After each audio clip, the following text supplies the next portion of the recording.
आज हम पहुंचे हुए हैं उत्तर प्रदेश कांग्रेस कमेटी का कार्यालय पीसीसी माल एवेन्यू नेहरू भवन और बैठे हुए हैं। ये सूचना का अधिकार विभाग आरटीआई उत्तर प्रदेश का कार्यालय है, जिसके चेयरमैन हैं माननीय पुष्पेंद्र श्रीवास्तव जी। आपका हार्दिक स्वागत है जनता खबर पर। और आप तो बड़े समाज सेवी रहे लगभग 20-25 वर्षों से, इससे भी अधिक वर्षों से आपके बारे में हम लोग जान रहे हैं, समझ रहे हैं। और इस समय आप चेयरमैन आरटीआई सूचना के अधिकार पद पर हैं। पूरे उत्तर प्रदेश के लोगों से आप जुड़े हुए हैं, हर जिले से, जिसमें 80 लोकसभा क्षेत्र हैं, 403 विधानसभा क्षेत्र हैं।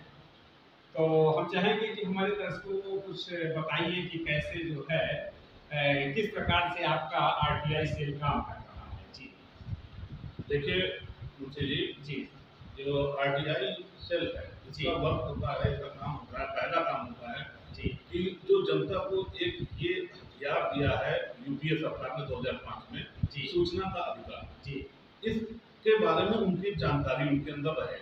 यदि आरटीआई एक आम आदमी भी डाल सकता है, कोई भी व्यक्ति। ये 2005 में जब ये कानून बनाया गया तो ये सोच के साथ बनाया कि एक आम आदमी भी सरकार से सवाल कर सकता है और सरकार बाध्य है उसका जवाब देने के लिए। पहले ये केवल विधायक और सांसदों के पास पावर होती थी कि वो इस तरीके से सवाल को जवाब करते थे। लेकिन 2005 से सरकार ने, एक यूपीए सरकार ने, मनमोहन सिंह की उस समय की सरकार ने इसको लागू किया और उसके माध्यम से आज ये हो गया है कि भ्रष्टाचार परत दर परत खोल करके बहुत सारे लोगों को जेल भेजा गया। 2014 तक जरूर आरटीआई एक मजबूत तरीके से काम करता था, हर विभाग में आरटीआई पर पूरा सही तरीके से जवाब दिए आते थे। लेकिन अब 2014 के बाद से सरकार ने कुछ अधिकारियों को छूट ज्यादा दे रखी है, जिसकी वजह से उस तरीके से जवाब वो नहीं देते हैं। लेकिन फिर भी हमारा प्रयास रहता है कि भ्रष्टाचार की परत दर परत खोलते हुए लोगों को जेल तक पहुंचाया जाए। प्रयास रहता है, उसमें सफल भी काफी हद तक हम लोग को जरूर में होते हैं। बहुत सारे ऐसे भी लोग हैं जिनके ऊपर जुर्माना होता है, और इस तरीके से काम होता है।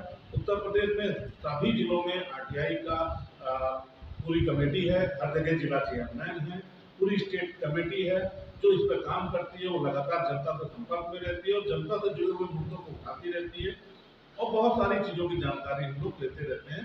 सरकार से प्रयास करते हैं कि ज्यादा से ज्यादा चीजों की जानकारी मिले और उसको सार्वजनिक किया जाए, ताकि जनता को मालूम चले कि सरकार ने किस तरीके से भ्रष्टाचार व्याप्त है। जी, इसमें कोई ऐसा प्रकरण जिसके लिए आपने आरटीआई से जानकारी दिया हो तो वो जो है उसमें आपको कुछ अधिक मेहनत करनी पड़ी हो या इंटरेस्टेड रहा हो, या कुछ खास कोई ऐसा तो है, साझा करिए हमारे जनता खबर के दर्शकों के साथ। बहुत सारे इंटरेस्टिंग है। जैसे एक हमने आरटीआई डाली कि वर्तमान में मुख्यमंत्री, उप मुख्यमंत्री, विधायक, सांसद किसी भी दल में हो, इनके ऊपर हेट स्पीच के मुकदमे दर्ज हैं। और साथ ही मैंने ये भी पूछा 2017 के पहले इनमें से जो पद हैं, इनमें से किसके ऊपर जो मुकदमे थे और वो वापस लिए गए। तो इसको इन्होंने बहुत घुमाया फिराया और अंत में कह दिया कि ये उपलब्ध नहीं है जानकारी हमारे पास। ये सबको मालूम है कि ये सवाल मैंने किसके लिए किया था। जाहिर सी बात है, ये सवाल उन लोगों के लिए किया था ज्यादातर जो हेट स्पीच करते हैं। मैं दल का नाम नहीं लूंगा, लेकिन वो एक विशेष दल है जो लगातार आक्रोशित होकर के देश की एकता अखंडता को तोड़ने के लिए हेट स्पीच के मुकदमे उनके ऊपर दर्ज होते रहते हैं और उनको वो वापस ले लेते हैं, वापस सत्ता में रहने रहते हैं। एक तो वो था, और उसमें बहुत सारे प्रकरण एक अभी जैसे नाम हमने डाला कि उत्तर प्रदेश के विभिन्न थानों में कितने हिस्ट्री सीटर है, इनकी संख्या हमको बताई जाए। ये पुलिस महानिदेशक के पास जब हमने आरटीआई डाली तो एक जवाब बहुत ही चौंकाने वाला आया हमारे पास कि महानिदेशक को यही नहीं मालूम है कि उत्तर प्रदेश में हिस्ट्री सीटरों की संख्या कितनी है। उत्तर प्रदेश के महानिदेशक की जानकारी उनकी जानकारी नहीं कि हिस्ट्री सीटरों की संख्या कितनी है पूरे उत्तर प्रदेश में। कैसे अपराधियों पे लगाम लगा रही है ये सरकार और इनके जो मानद हैं। मुझे ये नहीं समझ में आ रहा है कि उन्होंने मुझको ये जवाब में दिया, आप इसको जोन वाइज मांगिए तो वहां से आपको ये उपलब्ध करा पाएंगे।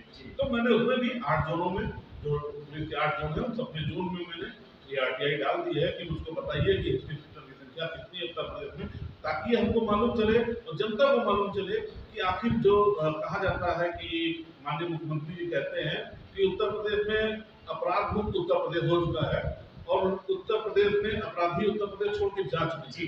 तो इसकी जानकारी मिलेगी कितने अभी भी उत्तर प्रदेश में हैं अपराधी बचे हुए हैं, राइट साहब। मुख्यमंत्री जी को मालूम चले हाँ। ताकि उनके ऊपर वो लगाम करें। लगाम। ये हमारा प्रयास है कि मुख्यमंत्री जी जो केवल जाते हैं और मंच पर और अनावरण करते रहते हैं मूर्तियों का, जी। नाम बदलते रहते हैं, तो कुछ वो जनता के बीच में भी जनता की ओरिजिनल समस्या उन तक पहुंचे, हो सकता है उस पर वो कार्रवाई करने का कुछ प्रयास करें। वैसे उम्मीद कम है, लेकिन क्योंकि ज्यादातर लोग तो भाजपा में ही है, जितने भी गुंडे और माफिया हैं आज की डेट में, लेकिन फिर भी हमारा प्रयास रहेगा कि जनता को भी ये और ज्यादा स्पष्ट हो जाए कि ये गुंडे माफिया आज की डेट में भारतीय जनता पार्टी का, जिसकी वजह से उनके ऊपर लगाम नहीं करनी चाहिए।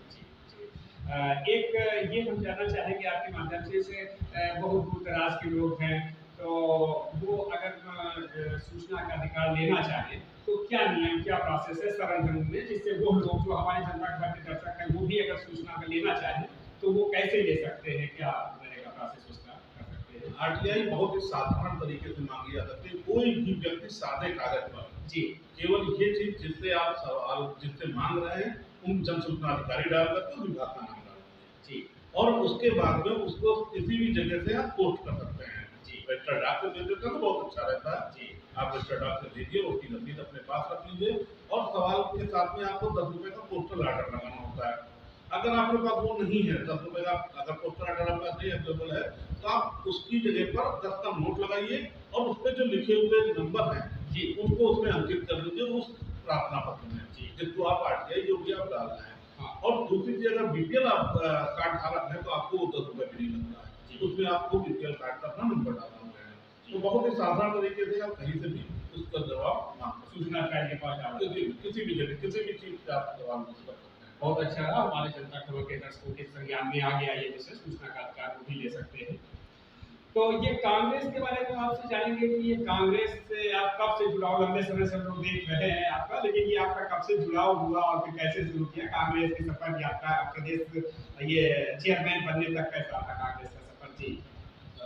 निश्चित तौर पर एक कठिन होता है कहीं पर भी आपको इस तरीके से आगे बढ़ना किसी भी दल में। जी, जी। रही बात कांग्रेस की, तो मैं छात्र राजनीति से रहा डीएवी पीजी कॉलेज की जी। और लगातार 10 साल सक्रिय छात्र राजनीति से रहा डीएवी।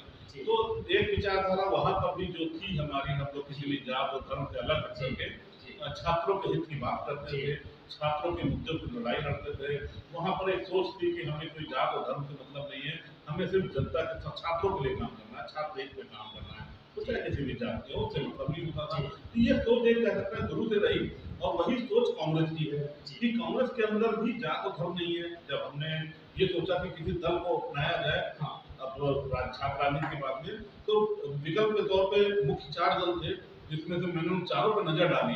तो 3 दल ऐसे थे जहाँ पे कहीं ना कहीं ये चीजों की दिक्कत आती थी कि किसी जात और धर्म से रिलेटेड ही वहाँ पर होता था। लेकिन कांग्रेस ही अकेली ऐसी पार्टी लगी जहाँ पर लगा कि यहाँ पर कोई जात और धर्म से मतलब नहीं है, यहाँ पर कोई भी व्यक्ति जो देश से प्यार करता है वो इसको अपना सकता है, उसके साथ में रह करके काम करा सकता है। तो इसलिए मैंने 2004 में सक्रिय रूप से, कह सकते हैं 2004-5 से सक्रिय रूप से मैंने कांग्रेस पार्टी की सदस्यता ली और उसके बाद में विभिन्न पदों पे होते हुए रहते हुए कई विधानसभा चुनाव में चुनाव इंचार्ज विधानसभा जो 2012 का चुनाव विधानसभा का था, उसके बाद में उसमें मैं रहा इंचार्ज में। उसके बाद 17 में जो है फिर विधानसभा चुनाव आया जिसमें गठबंधन हो गया, तो कैंट विधानसभा में एक महत्वपूर्ण पद पे मैं रहा चुनाव समिति में। उसके बाद में जब 19 का लोकसभा चुनाव आता है तो उसमें भी मैं लखनऊ लोकसभा के चुनाव में आचार संहिता से संबंधित थे, उसमें भी मैं एक इंचार्ज के हैसियत उसमें रहा मैं। उसके बाद में 22 विधानसभा आया, तो हर एक चुनाव को मैंने पार्टी के लिए बहुत मजबूती से लड़ा और हम लोग पार्टी के लिए लड़ते रहे लगातार नीतियों को। बीच में बहुत सारे उच्च नीच आए, उतार चढ़ाव आते हैं, राजनीति में कठिन तो होता ही है कि आपको एक बड़े पद पे पहुंचना। राजनीति है, हर आदमी की महत्वाकांक्षा होती है कि वो राजनीति में आगे बढ़े। तो राजनीति में 2 रास्ते होते हैं, एक होता है आप चुनाव लड़के और दूसरा होता है संगठन में आप आगे बढ़ते। तो प्रयास, क्योंकि मैं छात्र राजनीति था, मेरी इच्छा थी कि चुनाव लड़ करके आगे बढ़े जब मौका मिले, जैसा मौका मिले। लेकिन तब तक पार्टी सेवा करने के लिए सक्रिय रूप से आपको पद पे होना जरूरी होता है। तो सबसे पहले मैं 2006-7 में महामंत्री रहा था कांग्रेस कमेटी का। उसके बाद में यूथ कांग्रेस का चुनाव आया, यूथ कांग्रेस का चुनाव लड़के मैं फिर महामंत्री बना। फिर उसके बाद में उपाध्यक्ष रहा काफी लंबा समय तक शहर कांग्रेस कमेटी लखनऊ का। फिर इसके बाद में विभिन्न इसी तरीके से लगातार सक्रिय रहते रहते फिर 2020 में माननीय प्रियंका गांधी जी प्रभारी जब थी उत्तर प्रदेश की, अजय लल्लू जी उत्तर प्रदेश अध्यक्ष थे, एक चर्चा हुई। उस चर्चा के बाद में उन्होंने मुझको स्टेट चेयरमैन का पद दिया और मुझसे कहा कि तो आपको मंत्री जी पे काम करना है, और मेरे साथ सबका साथ मिला मुझे, और उसकी वजह से मैंने 3 साल लगभग हो गया इस पद पर रहते हुए, और मैं प्रयास कर रहा हूँ कि इसको बेहतर तरीके से मजबूती दे। बहुत सुंदर, बहुत सुंदर। अब एक और विषय इस समय बड़ा जो है चर्चा में आ रहा है, उस पे आपसे जानेंगे समझेंगे गठबंधन को लेकर के। तो जब इंडिया गठबंधन बन गया और पूरा देश प्रदेश आशावादी दृष्टि से देख रहा था, तो इधर प्रमुख पार्टी उत्तर प्रदेश की समाजवादी पार्टी, उनके राष्ट्रीय अध्यक्ष की ओर से बयान आया, तो कुछ तो आया पहला कि भाई प्रदेश अध्यक्ष जी के बाद तो वो जोड़ते रहे, उन्होंने कहा कि भाई कांग्रेस अपने टुकड़िया नेताओं से बुलवा रही है। फिर एक ये आया कि बाद में अभी इनका विगत हो रहा है कि भाई 65 सीटों पर हम चुनाव लड़ेंगे कम से कम।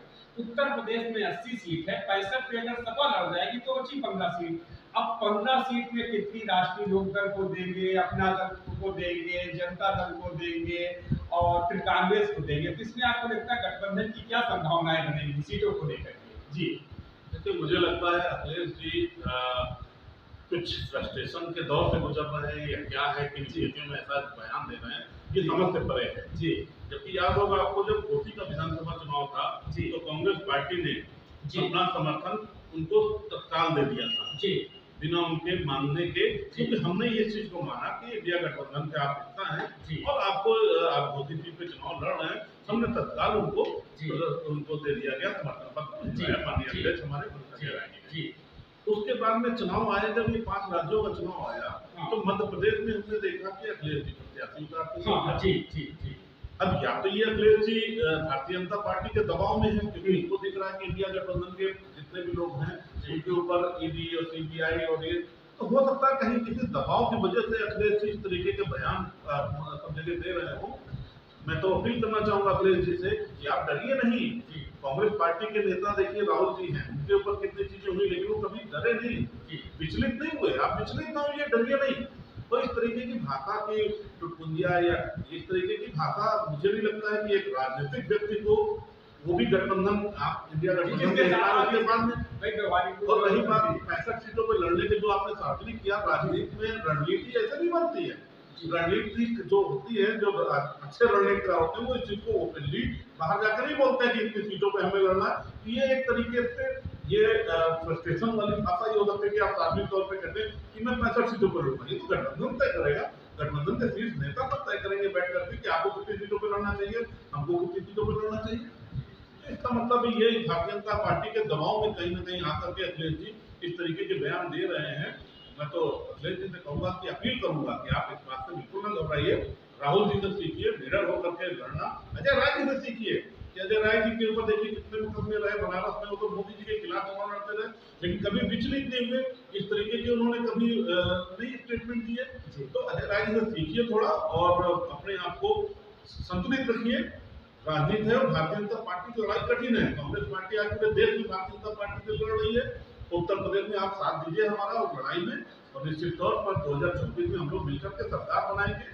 ये मैं आपसे अपील करता हूँ अखिलेश जी, आपके चैनल के माध्यम से। एक जो है प्रकरण और उन्होंने कह दिया कि कांग्रेस भाजपा एक ही है, तो अब इससे और ऐसे क्या लग रहा है कि दिनों दिन गड़बड़ाता जा रहा है गठबंधन कुछ, क्योंकि कांग्रेस भाजपा एक कैसे, तो इस पर भी कुछ मैंने कहा ना, ये फ्रस्ट्रेशन में इस तरीके के उनसे बोल रहे हैं, या तो उनसे कहा जा रहा है बुलवाने के लिए उनको बोला गया है जी, आप ये चीजें बोलिए। जी जी जी, अगर ऐसा था तो 17 में क्यों आपने हमारे साथ गठबंधन किया? 17 में तो गठबंधन हमने उनके साथ गठबंधन पे चुनाव।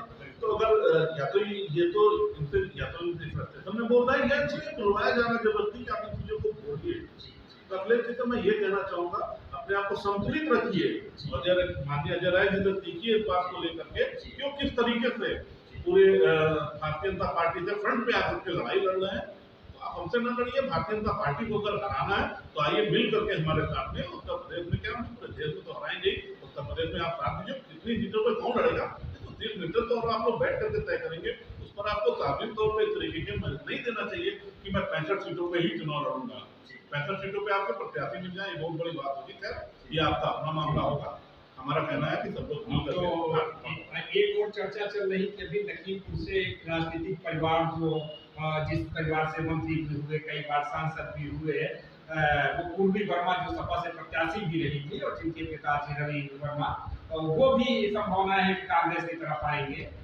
हाँ, उन्होंने सपा छोड़ दिया और वो सपा के लोग हैं। बिल्कुल कांग्रेस पार्टी देखिए ऐसे सभी लोगों को अपने साथ देना चाहेगी जिनकी विचारधारा देश पहले जाति धर्म बाद में, ऐसे किसी भी व्यक्ति को पार्टी के दरवाजे खुले हुए हैं जो भी देश की इस लड़ाई में, क्योंकि 2024 तक जो लड़ाई आ रही है देश बचाने की लड़ाई, संविधान बचाने की लड़ाई है, इस लड़ाई में जो भी व्यक्ति हमारे साथ में आता है उसके लिए दरवाजे खुले हुए, हम सब मिल करके इस देश को बचाने की लड़ाई लड़ेंगे, जिसको राहुल जी लगातार मजबूती से लड़ते चले आए, उसको और खास बहुत अच्छा रहा। तो आपने जो है जनता पार्टी को समय दिया, इसलिए आपको बहुत बहुत धन्यवाद। आभार आपका। एक बार